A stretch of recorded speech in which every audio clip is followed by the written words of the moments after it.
அத சொல்லிட்டேனே, என்னையோட நீங்க ரொம்ப ஆர்வமா இருக்கீங்கன்ட்டு. அதனால நாங்க பாத்துக்கிறோம். இது எங்க கட்சி, எங்க ஃபியூச்சர், எங்க நம்பி இருக்கிற லட்சக்கணக்கான தொண்டர்களுக்கு ஒரு அண்ணியா இல்ல, அம்மாவா மிகப்பெரிய பொறுப்போட மிகப்பெரிய கடமை கேப்டன் என்கிட்ட கொடுத்துட்டு போயிருக்காரு. உங்களுக்கு எல்லாம் தெரியும், ஒரு குடும்பத்தை நிர்வகிக்கிறதே ஒரு பெரிய விஷயம்.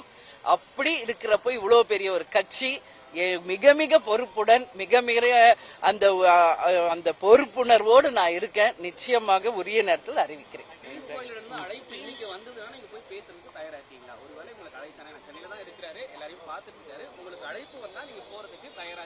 இல்ல, அப்படி வந்துச்சுன்னா உங்களுக்கு நான் சொல்றேங்க. இந்த நிமிஷம் வரைக்கும் வரல.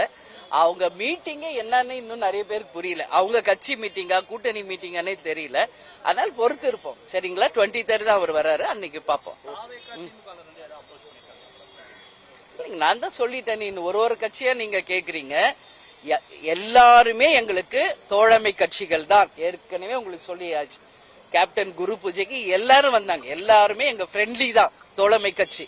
ஆனா யாருடன் நாங்கள் இறுதி கூட்டணி அமைக்க போகிறோம் என்பதை உரிய நேரத்தில் எங்கள் மாவட்ட கழக செயலாளர்களை மீண்டும் அழைத்து அதிகாரப்பூர்வமாக உங்களுக்கு அறிவிப்போம். நன்றி.